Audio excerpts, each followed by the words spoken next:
ela está por toda parte. A água ocupa mais de 2/3 do corpo humano e 75% da superfície da Terra. Por outro lado, apenas 1% está disponível para o consumo.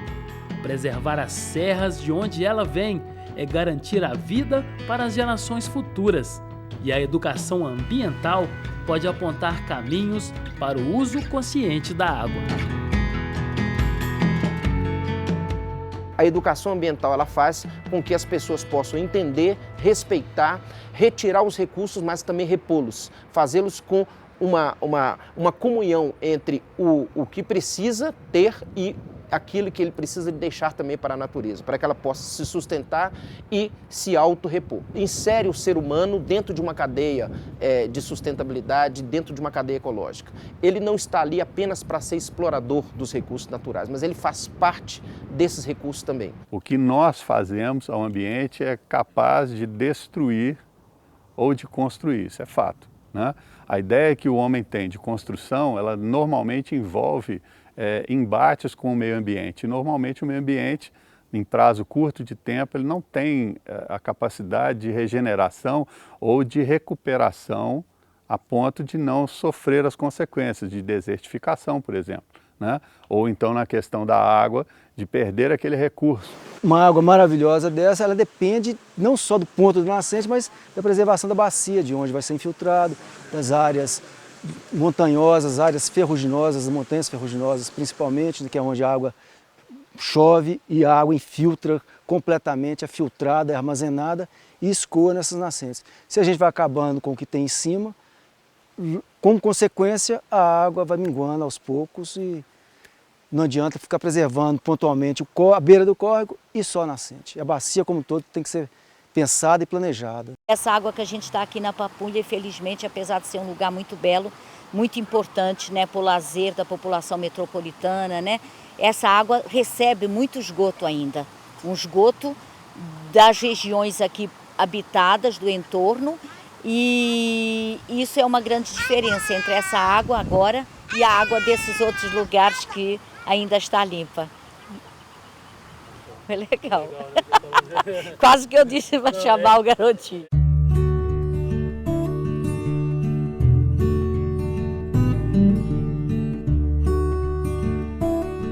Diminuição das chuvas, poluição, atividade minerária e má gestão são alguns dos motivos que nos levam a ligar o alerta em relação à escassez de água em Minas Gerais e no Brasil. Na região metropolitana de Belo Horizonte, ainda temos alguns reservatórios naturais, mas que devem ser tratados com muito carinho, para que não sejam destruídos ou até mesmo poluídos, como este córrego que deságua na Lagoa da Pampulha.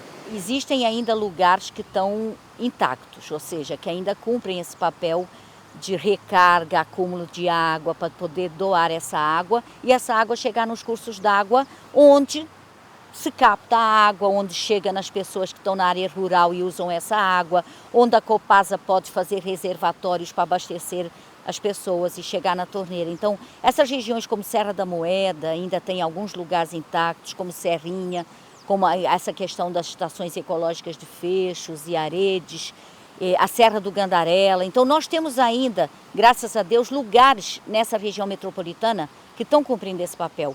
E essas águas que nascem nesses lugares, elas ainda nascem e chegam numa qualidade de água que não precisaria um grande tratamento de água. Então, inclusive porque é muito mais barato preservar do que recuperar uma água degradada, em termos até de custo financeiro. E essa água que nós estamos aqui na Lagoa, infelizmente, poderia ser assim, já foi uma época, e não é, porque nós jogamos esgoto nela. Nós, que eu digo, é a raça humana, coloca esgoto das suas casas dentro de cursos d'água e de uma lagoa. Existe sim algum tratamento em curso, mas que não é suficiente para que a Lagoa da Pampulha seja um lugar, por exemplo, para nadar, para que os peixes realmente sejam saudáveis. E o Rio das Velhas está do mesmo jeito. O Rio das Velhas, o Rio Paraupeba, então, nem se fala. Então, nós estamos numa situação precisando de mudar imediatamente a nossa relação com o meio ambiente, com esses lugares, garantir a sua preservação para que a gente não entre na região metropolitana com um colapso verdadeiro por onde a gente vai buscar água? Se o Rio Doce também já nem chega mais ao mar e se as outras regiões de Minas, como o norte de Minas, já tem escassez de água. Nós não temos como buscar essa água em outro lugar, então cuidar desses últimos lugares intactos é imprescindível, é urgente e nós temos que buscar um caminho para isso. Realmente é um conjunto de situações que levaram a essa questão nesse momento. Num lugar que a gente sempre ouviu falar que Minas é a caixa d'água do Brasil e nós estamos sendo surpreendidos com a caixa d'água do Brasil com situações graves de escassez. Existe um grave problema global no planeta, que é o aquecimento, né? Por causa da camada do ozônio. Isso significa que cada vez vamos ter menos chuvas, que as chuvas não vão seguir aquele regime que houve ao longo do tempo. Então cada vez vai ter ou chuvas mais esparsas ou de repente cai muita chuva num lugar e outros lugares ficam sem chuva. E isso é um dos motivos. Então nós não vamos ter mais a mesma quantidade de chuva que houve ao longo desse tempo. Outro problema grave na região metropolitana tem a ver com a degradação dos cursos d'água. Então a gente continuar jogando esgoto da maior parte das cidades nos cursos d'água, isso também é gravíssimo, porque cada vez vai se gastar mais para limpar essa água, para fazer estações de tratamento de água, inclusive porque essas estações de tratamento não conseguem garantir 100% de água pura. Por exemplo, metais pesados não são realmente resolvidos com estação de tratamento de água. E essa questão da mineração nessa região também se torna muito grave, porque a mineração de ferro, ela acontece no aquífero, porque na nossa região, conhecida como quadrilátero ferrífero, a água está nas camadas de minério de ferro. Então, quando existem as minerações de ferro, elas impactam definitivamente os aquíferos da nossa região. Então, nessa região não existem grandes rios subterrâneos, como em outros lugares. Então, essa situação da mineração também, juntamente com a alteração do clima, menor quantidade de chuva e degradação dos cursos de água por esgoto, torna realmente a situação grave na região metropolitana de Belo Horizonte. Uma outra questão é a melhoria imediata da gestão daquilo que se refere à água. Então, por exemplo, licenciamentos em áreas de recarga, que é onde ainda a água consegue chegar, onde ela fica lá no subsolo, essa proteção deveria ser imediata e não está havendo ainda esse cuidado. Ainda se está pensando em licenciar grandes empreendimentos nas últimas áreas de recarga dessa região que cumprem esse papel.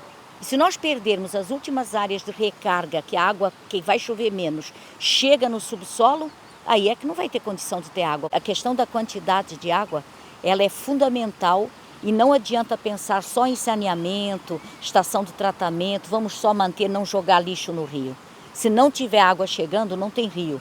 Então aí até o próprio problema de jogar lixo no rio não vai ter, porque não vai ter mais rio para jogar. Então quer dizer, nós temos que estar sempre muito atentos à questão quantidade e qualidade.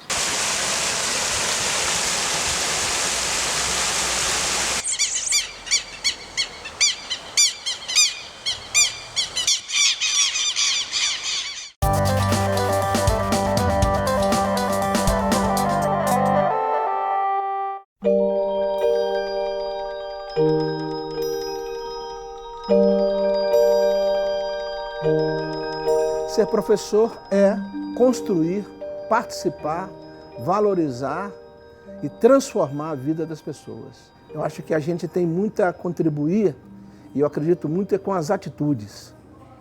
Então eu tive assim, no longo da minha história, eu estou com 23 anos de magistério. Então eu acho que nessa experiência com os meus alunos, a sala de aula, eu pude dar um testemunho de que é preciso sempre vencer. É preciso construir uma história. A idade vai chegando e a gente faz um balanço da nossa vida e constata que muitos foram os professores que marcaram a nossa existência. Mas assim, pela pergunta que você me faz, a minha memória se remete ao Dom Norberto Santana, que foi um monge beneditino e que foi um dos professores de português fundamentais que eu tive no meu curso primário no ginásio de São Bento, na Bahia. Eu acho que o Dom Norberto plantou em mim a semente da leitura e da escrita. E ele é um dos responsáveis por eu ter me tornado um jornalista e um escritor. O professor, ele é importante pelo exercício que ele tem que fazer cotidianamente de cuidar da memória, da história, dos conteúdos, né, que a civilização vai construindo. E também como um gestor das experiências cotidianas, né, daquilo que vem do dia a dia, né, e que precisa ser articulado, pensado e elaborado para gerações que vêm no futuro. Eu me tornei professor porque eu nem sei. Eu me tornei professor porque gostava de estar com as pessoas, gostava de conversar, gostava de contar sobre coisas que eu lia, que me interessavam, gostava sobretudo de ouvir o que as pessoas tinham a dizer sobre as experiências que elas tinham. Foi por isso, eu acho, que eu escolhi ser professor.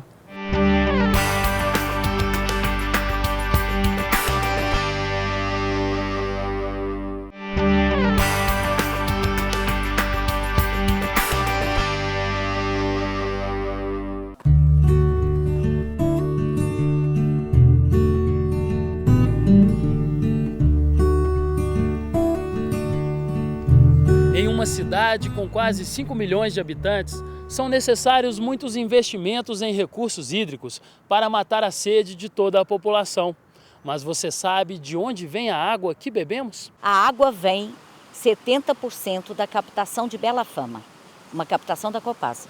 A captação de Bela Fama, ela fica no próprio Rio das Velhas. Não tem nenhum reservatório que a gente pode, num momento emergencial, botar um monte de caminhões-pipa, encher o reservatório para continuar chegando água na torneira. A região de Belo Horizonte, a região metropolitana, ela depende basicamente de duas bacias hidrográficas, que é a do Rio Paraupeba e a do Rio das Velhas. O Rio Paraupeba está tão grave a situação que o próprio Estado já declarou situação de escassez de água. Então já foram tomadas medidas porque não tem água suficiente no Rio Paraupeba e nos reservatórios que abasteciam parte da população de Belo Horizonte. E o Rio das Velhas, que era um rio que, inclusive, tem uma única captação no próprio rio de tanta água que tinha, já está à beira de um colapso também. Em montanhas como a Serra do Curral, brotam as águas que chegam às torneiras das nossas casas. Preservar esses bens naturais é uma lição que começa em casa, mas deve continuar na escola. As pessoas muitas vezes já acham que a água chega na torneira por milagre, né? Não existe uma mágica. Para uma água chegar numa torneira, numa estação de tratamento de água, num reservatório, tem que ter lugares que fazem esse papel na natureza. E se esses lugares não forem protegidos e garantida a sua integridade, não vai chegar água nas torneiras. Essa mudança de olhar para essa questão da água, ela tem que ir mais profunda, ela tem que ter uma profundidade de olhar, inclusive para pressionar os nossos gestores públicos a terem uma responsabilidade maior, porque são eles que têm esse papel de garantir que essa água chegue para as pessoas. Levar para as escolas é fundamental, principalmente para que os jovens, os alunos e os professores saibam mais, porque infelizmente essas informações não estão sendo trazidas para a população na sua dimensão real. Então estão sendo omitidos dados, estão sendo trazidas situações como a maioria das pessoas fica achando que, então quando chover vai ficar tudo bem.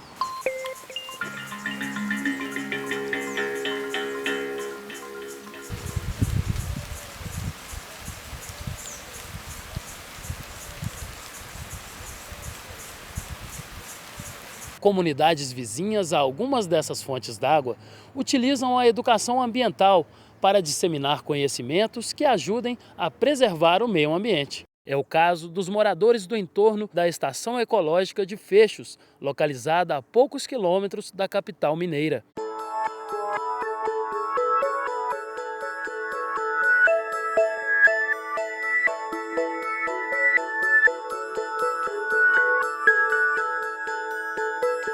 Aqui tem plantas e fauna endêmicas, específicas desse local, plantas que levaram muito tempo para se desenvolverem, mesmo assim são baixas algumas espécies, então esse valor que é difícil de enxergar, sabe? Eu acho que a gente tem que enxergar de outra forma, sabe? Ver que uma pocinha de água natural ali naquele espaço, ele pode dar uma aguinha para uma abelha, para um mosquitinho, que tem pouco valor, né? A gente tem que pensar no todo. O movimento Fechos Eu Cuido é um movimento que agrega várias ONGs, entidades, a sociedade civil de forma geral organizada, numa série de ações, tanto com adultos quanto com crianças, né, que fazem um pouco esse trabalho de educação ambiental. Então, acredito que essa discussão ambiental, ela precisa, talvez já passou da hora de ir para dentro das salas de aula, para dentro dos currículos, não como um tema transversal, não como uma questão para a Semana do Meio Ambiente, mas como algo extremamente sério que precisa ser abraçado por todas as comunidades escolares como a pauta do dia, a pauta do mês, a pauta do ano, a pauta do século, né? O lugar é responsável pelo abastecimento de mais de 200 mil moradores da zona sul de Belo Horizonte. Tem características geológicas, hidrológicas que fazem com que ali brote águas de extrema qualidade. Quando a cidade se aproxima, quando a mineração ela se aproxima, ela vem com outro projeto, né? Com um projeto desenvolvimentista, com um projeto de degradação, né? Hoje infelizmente, a gente não tem uma política minerária séria que possa prever a alocação dessas áreas para mineração, né? E compatibilizar isso com as áreas de preservação. Então a gente chega no limite de um impasse entre o que vale mais, uma mina de ferro ou uma mina de água.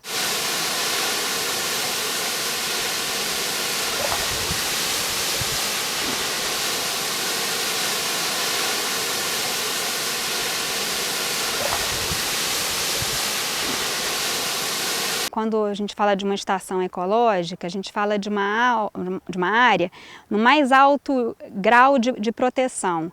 Se ela está no mais alto grau de proteção, é porque ali entende-se que existe uma riqueza que deve ser preservada. A possibilidade de expandir a estação ecológica é exatamente de garantir que essa preservação ela se sustente, né, uma qualidade maior por mais tempo. É uma área de proteção integral, né, e é uma reserva que foi criada justamente porque é uma área muito importante, principalmente para a conservação de água, das águas dessa região.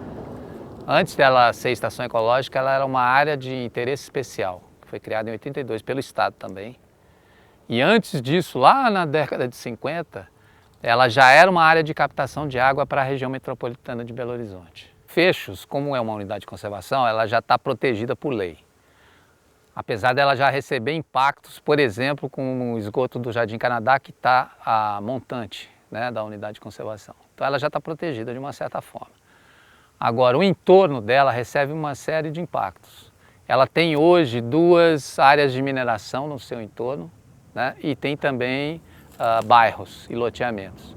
Então a nossa grande preocupação é que essa área de entorno, que esse impacto seja minimizado ou reduzido. Quer dizer, a gente tem que o interesse que se preserve essa área de entorno porque é uma microbacia, né? E é importante que essa microbacia seja preservada principalmente por causa das águas, dos animais e dos ecossistemas que a gente tem aqui, que são únicos.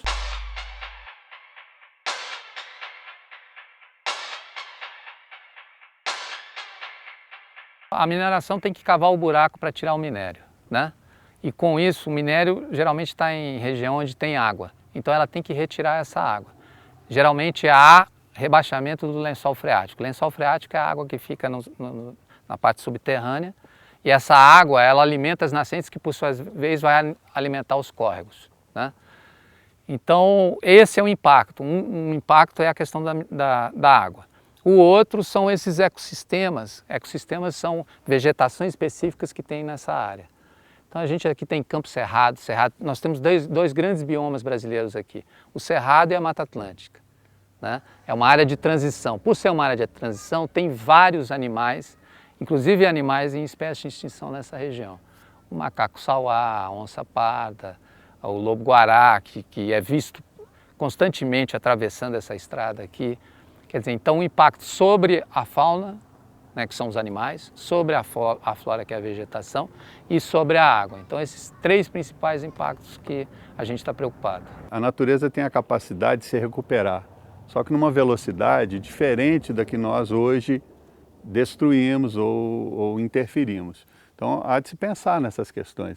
Nós, pensando na forma ambientalista, nós deveríamos pensar como moradores, como invasores do ambiente, uma forma de não desestruturarmos essa reserva, que é pequena, como já foi dito em outros momentos, né, para que ela não sofra com isso, porque por ser pequena, sensível, né, uma sensibilidade que pode levar à destruição com uma velocidade muito maior do que a gente pode pensar. Integrar essa luta aos outros movimentos que existem, né, principalmente aqueles focados na preservação da água, é fundamental, porque no fundo é uma grande, querer provocar uma grande discussão no modelo de desenvolvimento econômico, né, no ritmo em que a produção acontece, no ritmo que se preserva, no tempo que a natureza precisa para sua biorreposição, né, para resgatar a sua condição de suprir as diversas formas de vida que tem no planeta.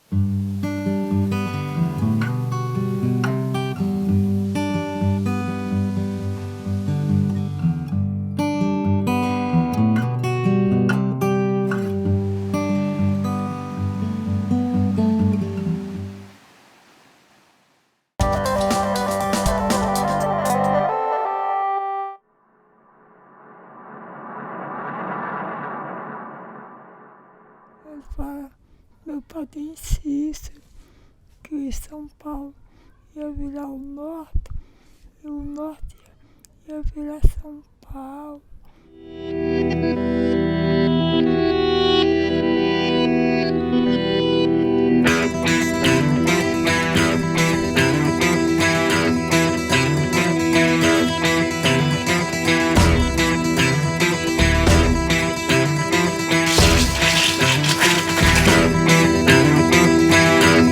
Do bairro Cidade Nova, em Itu, eles estão tendo que recorrer à água que vem do esgoto, praticamente, no encanamento, como vocês veem ali na frente, para enxaguar a roupa, para pegar água para tomar banho.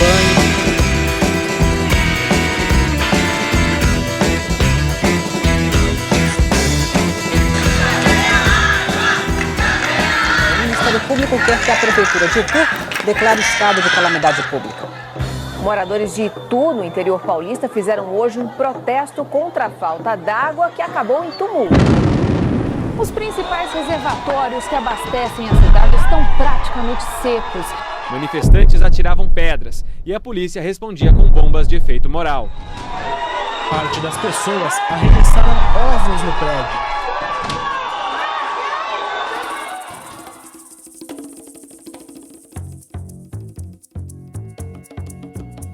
Até saiu em alguns noticiários que faltava água em Itu, nós fizemos uma concessão para a iniciativa privada. Depois que a concessionária assumiu, não se faltou mais água em Itu, O prefeito anterior trabalhou bem, fez muitas casas populares, só que ele esqueceu das águas. Ele esqueceu que um dia ia faltar água na cidade. O que a gente vê? Itu privatizou totalmente o serviço público, o serviço da água. Usou todo o sistema de água para lucro, somente para lucro. Tirou a condição da água de ser um bem humano. Então tem muita gente que é dona de poço artesiano que comercializa a água. Então quem tem dinheiro para ir até esses locais comprar água, não sente a falta d'água.